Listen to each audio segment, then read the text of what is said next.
Welcome into this episode of Coach's Corner. Jordan Woodruff with you, and great to have you along. This episode brought to you by Cherokee Strip Credit Union. And today we're joined by head boys basketball coach Jacob Birnbaum. Coach, good to have you along, and looking forward to talking a little ball with you here. Yes, sir. Glad to be here. All right. Kind of like we talked with Micah as well, not the start naturally you wanted, but at the same time, I think you're learning more and more about this team. And with the Christmas break coming up, a chance to maybe work on some things and come out in the new year a lot better than what you are now. Yeah, absolutely. We're a little bit banged up right now, and we don't want to make any excuses, but has been affecting our play to some degree. Tay Akers has missed most of our tournament week and missed last night's game with the concussion. Leon Wolf has been dealing with some tendonitis in his Achilles, and I really think he didn't play in any of the 3 games at the tournament. He played a little bit last night, but I could tell it was really bothering him, and I don't know if he's going to play next week. Yeah. And then Donovan still hasn't been able to suit up. We're hoping he's going to be ready to go for our next game on Tuesday. Jackson Dugash is another guy we expect to help that hasn't been playing. So, we have some guys that we would expect to be in our rotation that will definitely add some size to us as well that we're sort of playing without. But it's given us also an opportunity to get some younger freshmen and a couple of sophomores some extra minutes, and we're seeing some promising stuff out of a few of those guys. So that's been exciting. Talk about a few of those guys that have kind of stepped up and proven that maybe you can rely on them in some key moments. Hurton Bryant, I know, is a guy we talked about at the beginning of the year, and he's come in as another ball handler, and he just has a really good feel for the game, at his age. He kind of understands where the ball needs to go, how to play with people. Matthew Granderson started for us last night, started a game in the tournament for us after Tay went down. He doesn't do anything right now that just jumps off the court at you, but he's super solid. He boxes out, he rebounds, he does his role, he's in the right spot on defense, and he's a real coachable kid, and he's gonna work super hard. Lyles McKee is another freshman that's come in, and he was struggling shooting the ball. His shots started to fall a little bit more, and he's just kind of brings a level of versatility. He can play a little bit inside, he can play a little bit outside, so he's another guy that I've been impressed with coming in and contributing. All right, first off, what are some of the things that you're really going to have to focus in and work on coming up to get better? Rebounding is something that is always going to be an emphasis for us just with our size.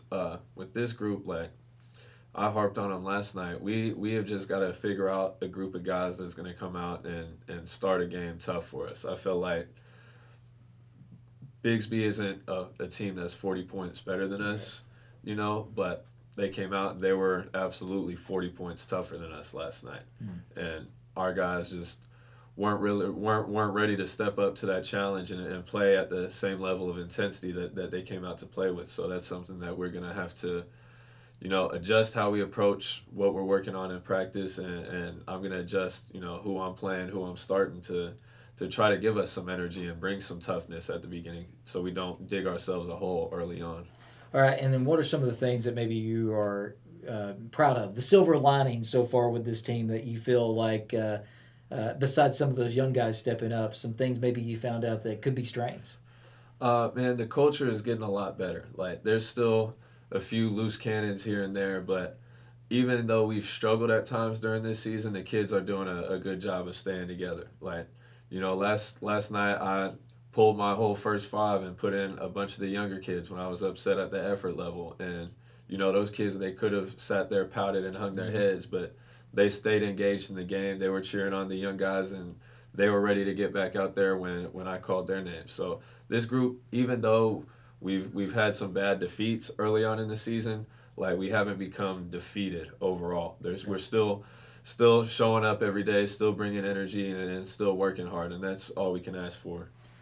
All right, Christmas break coming up, and I've always found out as a basketball player, it's a important time because I feel like you get to work on yourself a lot during that time period before you head into a lot of times that meat of the district play schedule, everything else. So the first question on the Christmas break, how are you going to structure things? How long of a break are you to give the guys during Christmas? And what are you going to really be focusing in on? They'll definitely get a few days over, that actual Christmas holiday. But we're gonna be focusing in on adding a few things on offense, adding a couple different looks on defense to give us something to kind of throw other teams off balance.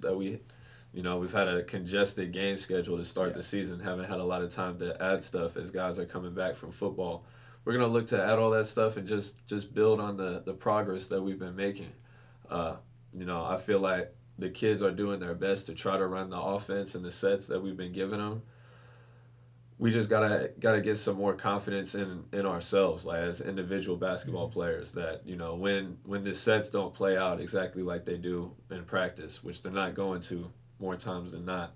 How are we able to then respond and react to what we're seeing and still be able to go make positive basketball plays? Yeah, and kind of the thing that I've always noticed, you don't have school, so you can kind of Christmas is on everybody's mind, right? Yeah. So I mean, you got to get through Christmas, but once you're through Christmas, you're going to have a little over a week to really maybe focus in, and I'm sure you've told the guys this too. Be ready for a grind because we're going to get better that week. Yep, absolutely. And as a coaching staff, me as the head coach, there's some things we've got to change because we haven't got the results that we expected or that we desired at the beginning of the season. So we got to figure out the 5 guys that are going to give us the best opportunity every night and figure out the combinations that work well together. And, if it's 5 freshmen, it's 5 freshmen. But it's something that we're going to have to challenge everybody at practice and see the cream rise to the top. Yeah, well, we're hoping to see that into the new year. Still got games coming up this year, though, so we got a couple more games left, so best of luck in those. And let's go try to find us some wins. And like I said, let's, I don't think anybody's expecting a district championship, but let's move up where we have a little bit better seeding when it comes to playoffs, right? Absolutely. It's a marathon, not a sprint, so we just got to keep our heads down, keep running into the wind, and figure this thing out. All right, well, Coach, really appreciate the time. Thank you. Jacob Birnbaum, head coach of boys basketball. Thanks to Chris behind the camera as always. Thanks to our sponsor for this episode, Cherokee Strip Credit Union. Jordan Woodruff saying, until next time, go Cats.